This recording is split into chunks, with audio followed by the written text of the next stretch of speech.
시청자 여러분 안녕하십니까? 오늘 그 1, 2부 연이어서 부산 부경대 정치외교학과 하봉규 교수님 나오셨습니다. 자, 교수님 감사합니다. 반갑습니다.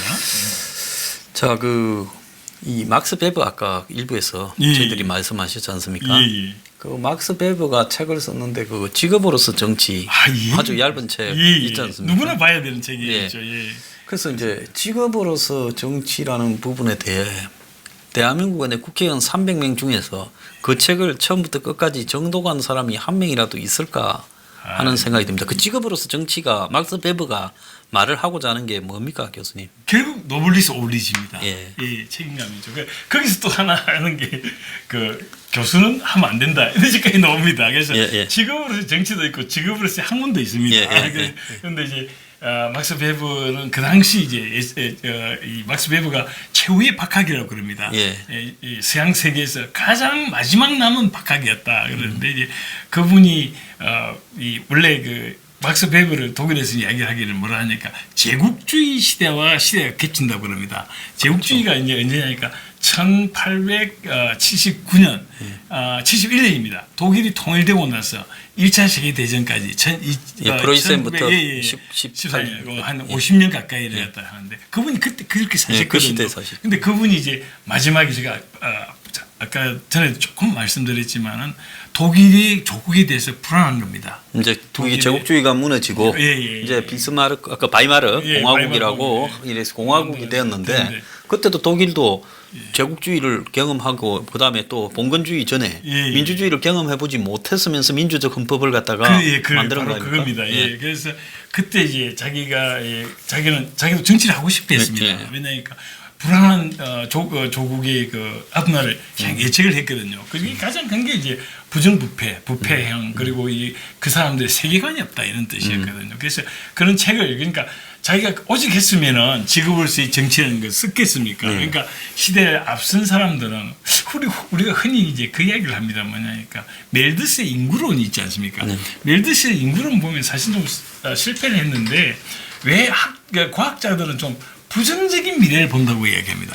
최악의 경우를 가정해서 한다고 그러는데 막 멜드스도 그런 식으로 얘기를 합니다. 그런데 이제 막스 베버는 자기가 경험한 것에 따르면은 아까 봤던 독일도 물론 선진국이었지만은 후발자 특히나 이 영국이나 혹은 프랑스가 같이 갖고 있는 그런 자유주의적 개념이 약했다. 특히나 이제 독일의 유명한 프리드리 1, 2세가 난 유산인 이제 계몽주의가 군국주의로 갔거든요. 그래서 거기에 대해서 불안해했는데 근데 그렇게 가지 않았습니까? 그런데 그래서 우리가 직업으로서의 정치를 보면은 정말 세계관도 있어야 되고 지도력이라고 하는 것이 그래서 자크 아탈리라고 프랑스의 유명한 프랑스의 스카기라고 그럽니다. 초대 유럽 부흥은행을 총재를 하셨던 분인데 그분이 지도자는 세 가지가 필요하다. 첫째가 비전이 필요하다. 긍정적인 미래를 보는 미래상이 필요하고 두 번째는 카리스마도 필요하다. 그리고 세 번째는 국정 운영 능력이 필요하다. 왜 이 세 가지 필요한 것은 일반 정치는 별로 필요하지 않는데 국가 지도자는 필요하다고 그랬거든요. 그래서 그런 등등을 생각을 한다면 우리가 직업으로서의 정치뿐 아니라 정말 국가 지도자에 대한 우리 일반 사회의 논리. 저도 방금 앞 시간에도 우리가 황교안 대표에 대해서 안타까운 점을 이야기를 하지 않았습니까? 정말 어려운 시대에 지도자라고 하는 사람은 어떻게 돼야 되느냐 하는 것을 생각해 보는 거죠. 그렇다면은 이런 것들이 우리가 하나의 퍼즐처럼 모아져야 됩니다. 일종의 우리가 안나 카레니나 법칙이라는 게 있습니다. 안나 카레니나. 안나 카레니나 법칙은 유명한 제레드 다이아몬드 교수라는 분이 세계적인 베스트셀러 총균세. 그분이죠. 총균세를 쓰셨던 분인데 그분이 뭐라고 하느냐. 참 그분이 진화 생물학자니까 자연과학도 아닙니까? 근데 그분이 톨스토이 같은 제목 안나 카레니나의 법칙이다. 그게 첫 장면에 나오는 게 행복한 사람은 비슷한데 불행한 사람은 모습이 다르더라. 행복한 사람이라고 하는 거 아마 지도자로 본다면 지도자에 갖춰야 될 덕목이 있어야 되는데 그 덕목을 갖추지 못할 경우 여러 가지가 있지 않겠습니까? 어떤 이탈리아 교과서에 보니까 7가지를 들고 여기 아까 자크 아탈리아 3가지만 요약했는데 몇 가지가 있는데 그런 것을 생각한다면은 이 지도자고 꿈꾸는 사람들 앞으로 그분들도 참 생각을 다시 해야 될 것 같습니다. 그래서 우리가 불안해 하는 것은 지도자에 대해서 그리고 아까 본 직업으로서의 이제 정치라고 하는 것들도 한번 읽어보면서 우리 한국 사람들이 가장 빈약한 게 이게 우리나라 엘리트들이 들어본 것만이지 자기가 직접 읽어보질 않았습니다. 그래서 이게 철학이나 사상이라는 공부 부분은 뭐 솔직히 말하면 중고등학교에서 가르치는 것도 아니고 대학에 가서도 뭐 법조인이거나 또 무슨 뭐 이런 사람들이 그런 걸 읽어볼 기회도 없을 거고 결국은 자기 스스로가 찾아서 공부하고 스스로 공부를 해야 되는 건데 사실은 그런 철학의 깊이가 한국에 너무 얕아요. 예, 그렇습니다. 좌파들은 좌파의 철학이라는 거 또 뭐 과거 대학 때 보면 운동권들 보면 언더스쿨에서 좌파 서적들을 엄청 교수님이나 저 학교 다닐 때 좀 읽게 맞아요. 만들었지 않습니까? 80년대에 뭐 물론 경도된 부분이지만은 공부를 하려고는 했다는 거예요. 그런데 한국의 우파들이 과연 이런 어떤 우파의 권한이 뭐고 또 지도자의 자질이 뭐고 또 미래 비전이 뭔가에 대한 찾아보는 공부를 하는 사람이 거의 별로 없다라는데 저는 전적으로 동감을 합니다. 예. 제가 그 안타깝게 생각하는 게 지금 일본의 유명한 나카소네 야스히로 총리라는 분이 이제 전 총리시죠. 지금 100세가 됐습니다. 예, 1919년생입니다. 그러니까 딱 100세가 되면서 그분이 90이 되면서 책을 3권을 쓰셨습니다. 90 나이 90에 말이에요. 책을 3권을 써가지고 그 중 하나가 이제 일본의 발전 전략 그리고 뭐 이 도수의 유언 이런 책을 쓰셨거든요.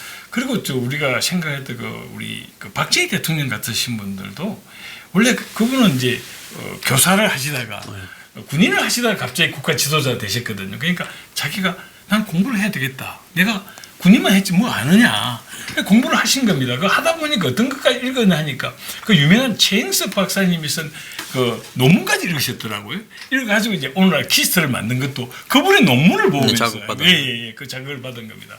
그리고 유명한 우리나라를 2번이나 살려주신 6.25 때 2번이나 살려주신 그 이제 해리 그 트루먼 대통령 같은 경우는 원래 그 고등학교 출신입니다. 그런데도 좀 신분이 비난하다고 조롱을 많이 받았죠. 예, 뭐 시력이 나빠가지고 군에 입대를 하는데도 뭐고 시력이 좋은 것처럼 보이기 위해서 그걸 다 외워가지고 했다는 거 아닙니까? 그래 그런 분인데 그분이 이제 갑자기 대통령이 됐거든요. 그러니까 루즈벨트 갑자기 사망하시는 급사하는 분이 되셨는데 그분이 그 책에는 뭐냐니까 그런 말 했죠. 나는 그래도 겁나지 않았다. 당당했다. 왜? 나는 독서하는 지도자였기 때문에. 독서하는 지도자는 다르다. 이런 식으로 이야기합니다. 그래서 그런 걸 보면 우리가 좀 안타깝습니다. 우리가 그 지도자 유행 중에서 우리가 동서양의 격차를 이야기하는데요.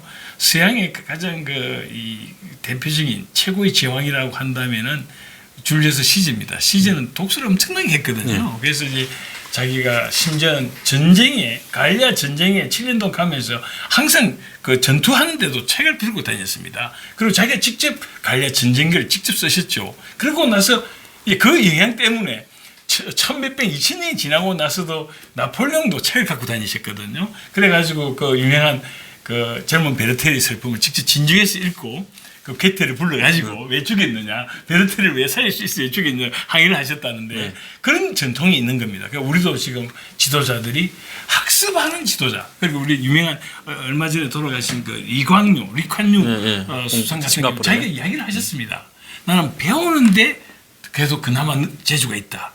열심히 공부한다. 이야기를 하셨거든요. 우리 지도자들이 책을 들고 다니고 그리고 학습하는 그러니까 요즘 오늘날 경영학은 학습 조직이라고 합니다. 경영학에서 이제 오늘날 언제나 이기는 승리하는 조직은 공통점이 뭐냐? 학습하는 능력이 탁월하다고 합니다. 그러니까 우리 지금 자유한국당 같은 경우는 정말 학습 능력이 너무 떨어집니다. 다시 말해가지고 개인은 뭐 능력이 되겠죠. 근데 굉장히 그럽니다.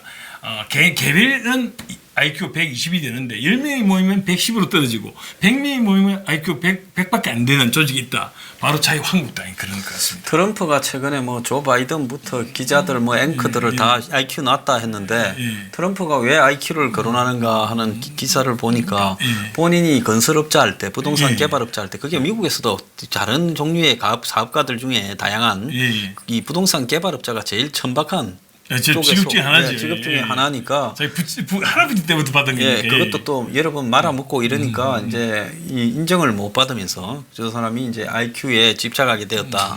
뭐 이런 말도 있는데요. 제가 참말로 이렇게 생각하는 거는 이게 공부를 안 하면 설사 선동을 해서 집권했다 하더라도 무솔리니나 이 뭡니까 히틀러 이 파시스트도 어떻게 보면 파퓰리즘의 원조들인데 실패한 이유가 뭔가 하면 이 사람들이 한 번도 체계적으로 공부를 한 사람이 아니에요. 사회주의에 대해서도 공부하지 않았고 그렇다고 뭐 이 거구주의에 대해서도 공부하지 않았고 파시즘이 뭔가도 모르고 그냥 그 시대의 사회 풍조에 따라서 이때 이렇게 이때는 이렇게 저렇게 그냥 넘나들면서 좌우를 극단으로 넘나드는 거 아닙니까?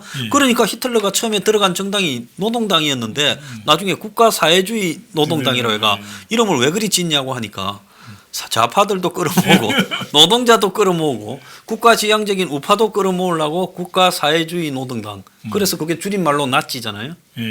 그래서 그게 나치. 그래서 그렇게 지었다는 거예요. 우리가 나치가 그러니까 히틀러의 책이 유명한 책이 이제 나이트제 마인캄프입니다. 마인캄프 뭐 저는 고등학교 때부터 읽기 시작했는데 저도 뜻이 잘 모르겠더라고요.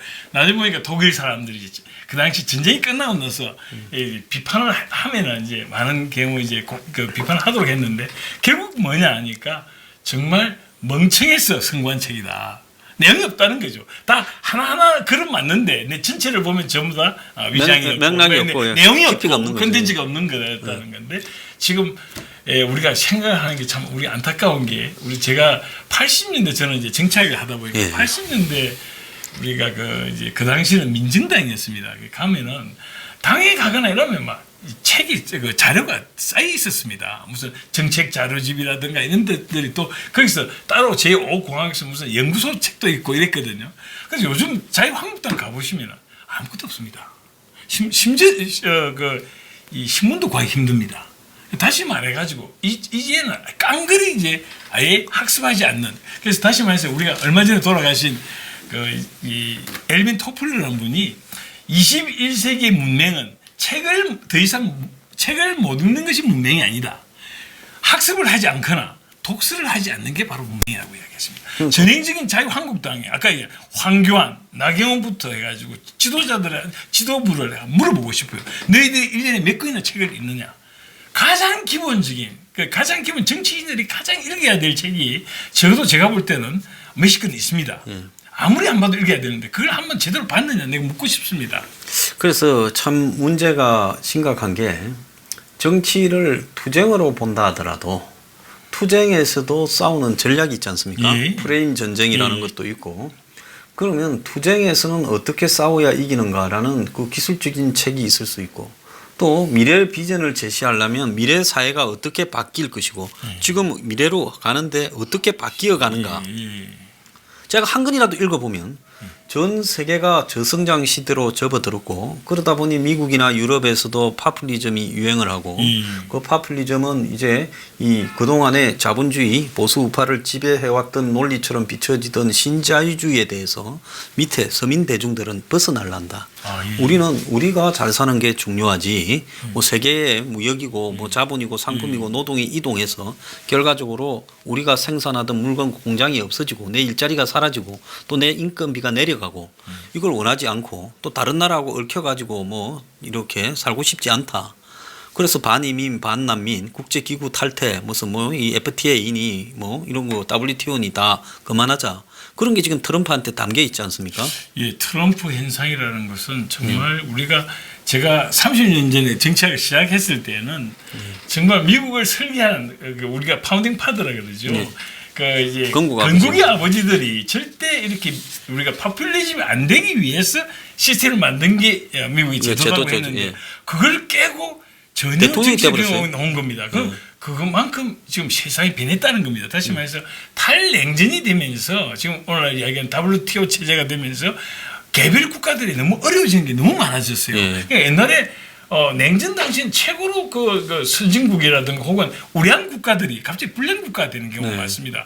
그리고 미국 같은 경우도 좀 너무 어려워져 버린 거죠. 안에서 뭐 빈부 격차도 심하고 미국도 좀 옛날 미국이 아니지 않습니까? 네. 우리가 옛날 30년, 40년 전에 이게 아메리칸 드림으로 갔는데 지금 미국은 그건 아니지 네. 않습니까? 네. 그러니까 미국이 어려워지니까 그렇게 되고 유럽 같은 경우는 또 난민 문제가 얼마나 심각합니까? 네. 그러니까 그렇게 갈 수밖에 없는 거예요. 그러니까 이런 문제들을 우리가 세계적인 차원에서도 한번 볼 수가 있어야 됩니다. 예, 그리고 이게 이렇게 가고 이게 이제 미래에는 그러면 예. 앞으로 5년, 10년 뒤에는 어떻게 가고 그러면 대중들 표를 찍는 대중들은 어떻게 느끼는가? 근데 영국 같은 경우에 딱 분석해 보면 미국이나 상류층 예. 그리고 신자유주의로 이제 또 자기가 이득이라고 생각하는 사람은 교육 진짜 많이 받고 예. 이제 초 엘리트가 됐고 예.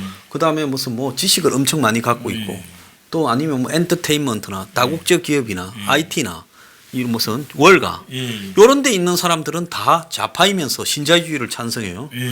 영국도 보면 브렉시트에 찬성한 게 전부 런던에 예. 교육 많이 받고 다른 사람들, 예. 부자들이고 대대로 부를 물려왔고 부동산을 많이 가지고 있고 요런 사람은 전부 브렉시트 반대예요.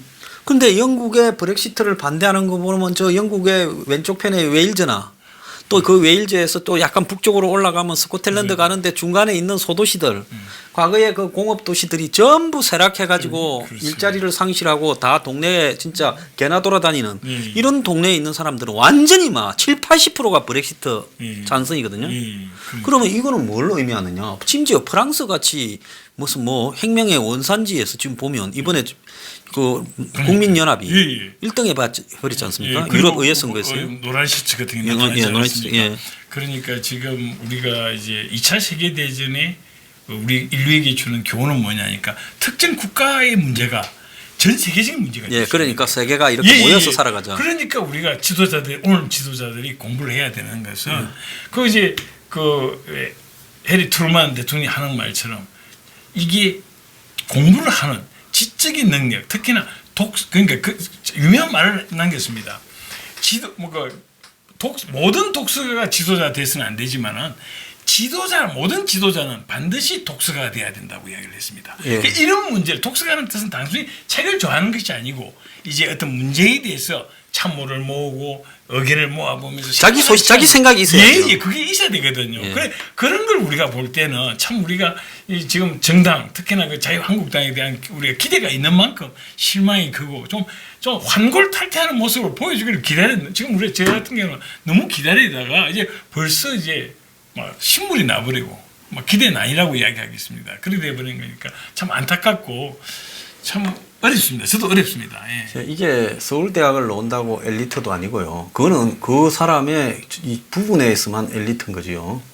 이 고시를 붙었다고 사실을 붙었다고 엘리트인 것도 아닙니다. 그거는 판사 검사로서만 엘리트지. 그 사람이 정치에 왔을 때는 전혀 다른 세상에서 자기가 이렇게 맞이하는 세계예요. 그러면 거기에는 그 세상을 적어도 바라보고 일어나고 있는 변화를 예측할 수 있는 능력이 있어야 되는데 만약에 황교안 나경원이 자기들이 살았던 삶과 현재 한국에서 벌어지고 있는 삶의 괴리를 좀 느낀다면 지금 한국당에 내년 총선을 앞두고 1년쯤 남았을 때 해야 될 일, 또 문정권의 실체를 바라보면서 한국의 종북 좌파를 바라보면서 저 실체가 어떤 것이다.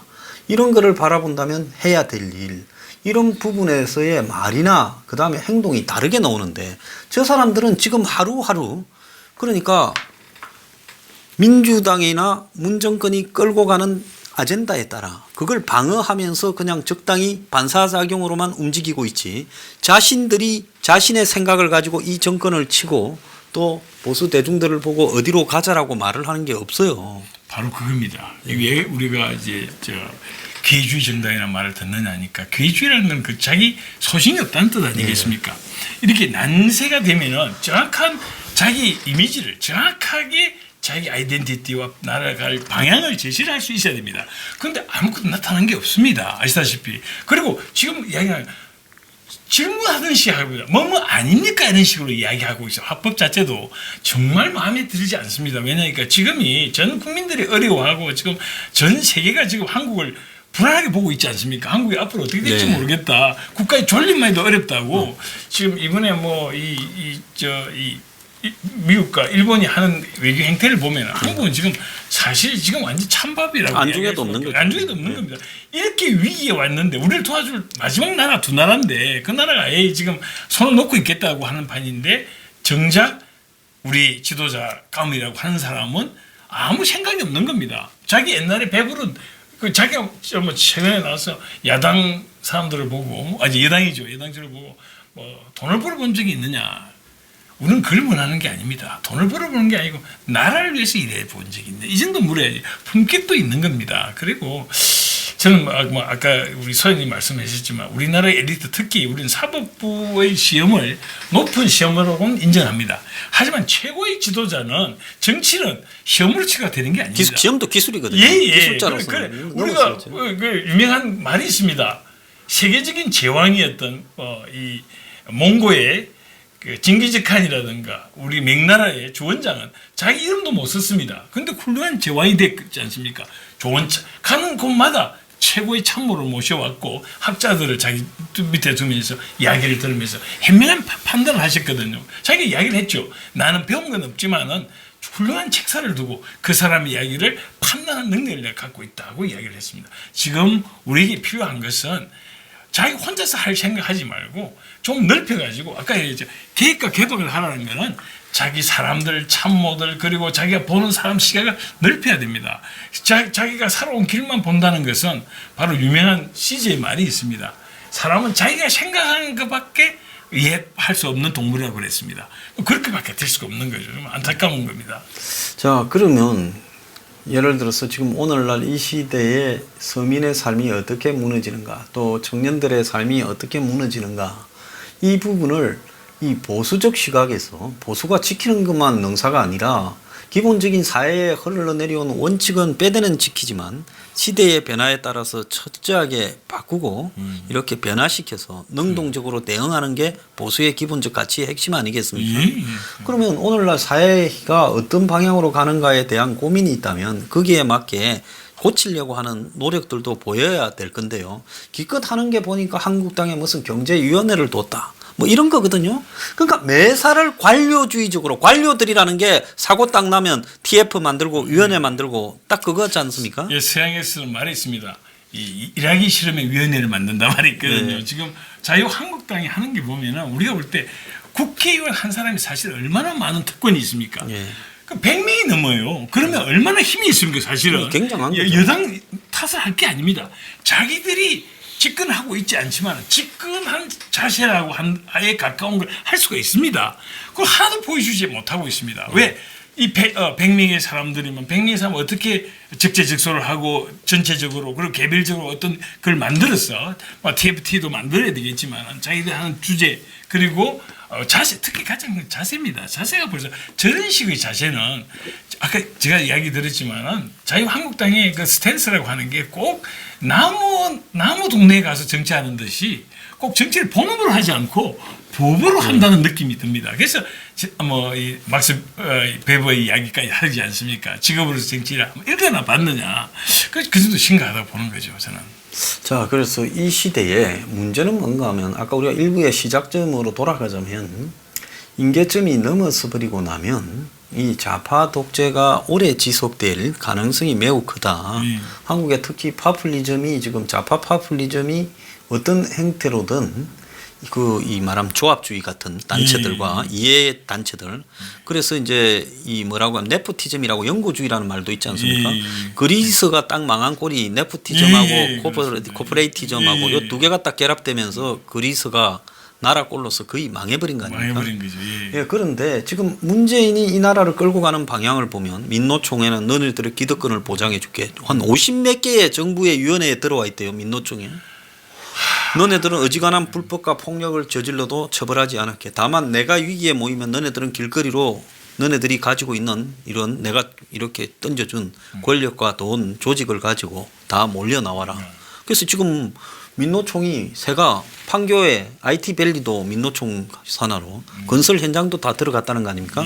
문 정권 들어서 민노총이 한 2배가량 세를 넓히고 있는데 자, 저것이 나중에 문의 정치적 위기가 오거나 좌파 정권이 대선이나 이런 선거에서 패배하거나 이럴 때 저게 어떤 현상으로 나타나겠느냐. 아마 길거리를 민노총이 주도해서 한국의 좌파라고 부르는 사람들이 다시 촛불을 들고 범대인이 무슨 촛불을 이렇게 촛불 범대인 이런 걸 만들어가 했을 때 보수가 진짜 기적적으로 집권을 한들 제가 볼 때 정권 유지가 되겠는가 저는 의문을 가지고 있습니다. 정권 유지가 불가능할 겁니다. 왜냐하니까 우리가 기억을 이미 할 수 있죠. 그 당시 이제 우리가 기억하는 것 중에 하나가 이명박 정부 때 이제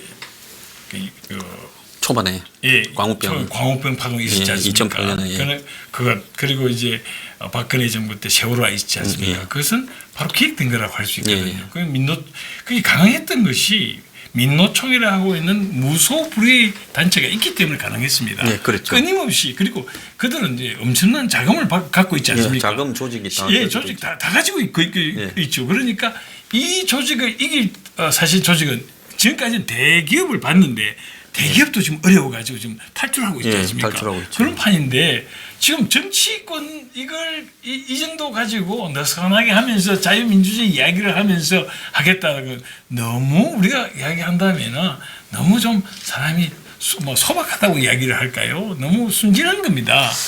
그래서 그 지지율이 뭐 그것도 정치의 영향을 받아서 앞잡이 비스무리한 여론조사 회사의 지지율이 좁혀졌다고 하면 그걸 믿고 투쟁의 방향을 낮춰서 우리가 이렇게 장내에서도 곧 앞지른다고 환상을 갖고 있고 그게 좀 늘어지면 실망하고 이런 수준으로 정치를 바라보면서 이런 진짜 나이브한 사람들이 과연 총선 대선에서 이길 수 있을까? 이런 정도 사람이면 통계를 조작해서라도 뒤집지 않을까 생각이. 그럼요. 이 친구들은 좌파들은 자신감이 있는 겁니다. 지금 언론도 다 장악하고 있지 않습니까?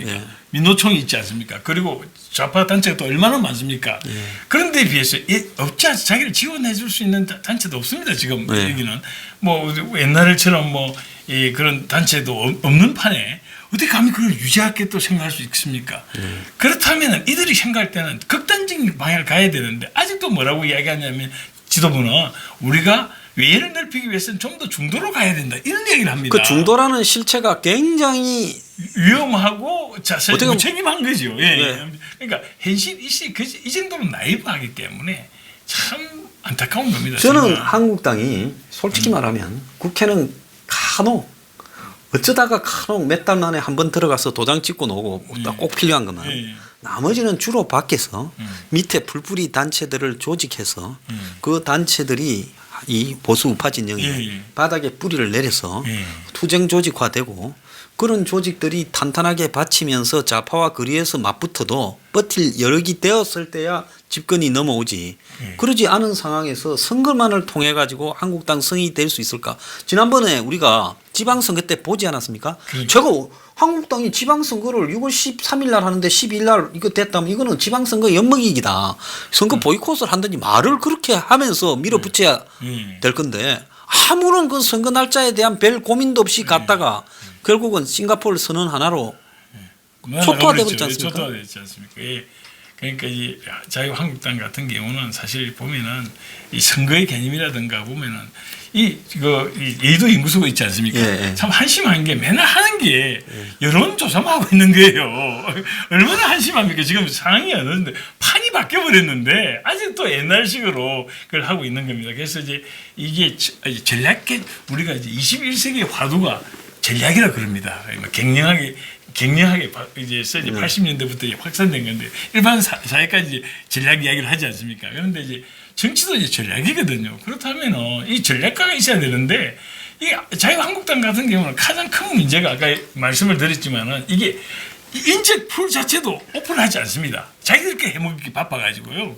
그러니까 사실은 이렇게 참담한 패배를 했는데도 당장 자기들의 이 국회의원 선거에 아쉬워가지고 이 짓을 하고 있거든요. 그러다 보니까 전체 판을 키울 수도 없는 겁니다. 그래서 이 아마 집권을 하더라도 집권도 거의 불가능합니다. 다음 이제 앞으로 이제 뭐 우리가 이야기하지만 10년 단위 사이클에 돼 있는 데다가 저들이 너무 갖고 있는 게 많아요. 그리고 이제 여기는 제가 볼 때 가장 약한 취약한 이 레짐이거든요. 이 체제이기 때문에 그래서 안 될 건데 혹시 되더라도 유지를 할 수 없는 것이 민노총이 가만히 있겠습니까? 이미 두 번의 큰 선고를 했어요. 네. 그럼 끊임없이 해왔습니다. 효선 미선 사건부터 그 이들은 자동으로 만드는 거예요. 제2의 광우병, 제2의 세월호를 만들 수 있는 애들입니다. 그런 판인데 너무 나이브한 거죠. 그래서 우리가 볼 때는 가능하면 우리도 이 자유우파가 뭐 서로 뭐 상생하는 모습, 윈윈하는 걸 좋아하는데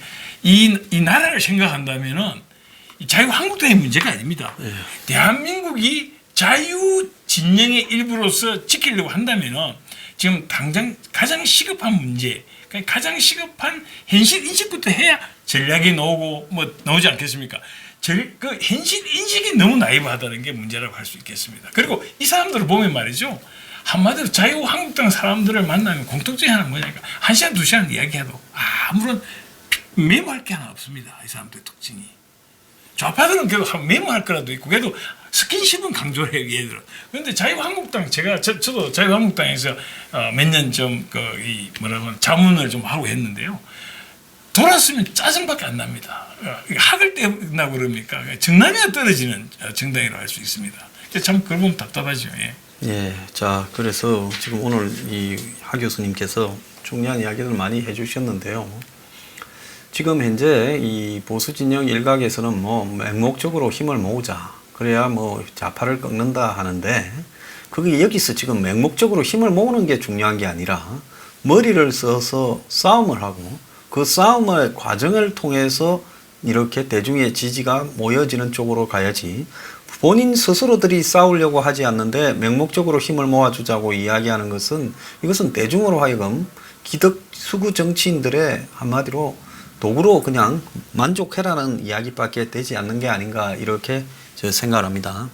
예, 하 교수님 오늘 나와주셔서 좋은 말씀 많이 해주셨는데 마지막으로 또 뭐 말씀 좀 하실 게 있으면 하십시오. 예, 저도 이제 정치학을 전공을 했고 이미 한 30년 이상을 국립대학 교수로서 정치학을 가르치고 있습니다만 최근에 이제 한국의 정치를 보면 너무 안타깝고 힘듭니다. 그리고 이제 인근에 제가 공부했던 독일의 옛날에 이제 간정기 독일, 그러니까 바이마르 공화국의 말기 모습을 계속 트라우마로 제가 보고 있습니다. 1차 대전과 2차 대전 사이에. 사이에 간정기. 예. 그래 참 그런데 문제는 독일이나 일본이나 이탈리아는 그래도 우익으로 갔습니다만은 한국은 좌익으로 가고 있다는 거죠. 예. 그걸 보면은 너무 처참한 거죠. 왜냐니까 우리는 6.25를 겪었고 이승만, 박정희 대통령 같은 위대한 위인을 대통령으로 뒀지만은 아직도 그걸 깨닫지 못하고 이렇게까지 가는 것을 보면 저는 사실 요즘은 살아도 살아있는 게 아닙니다. 예.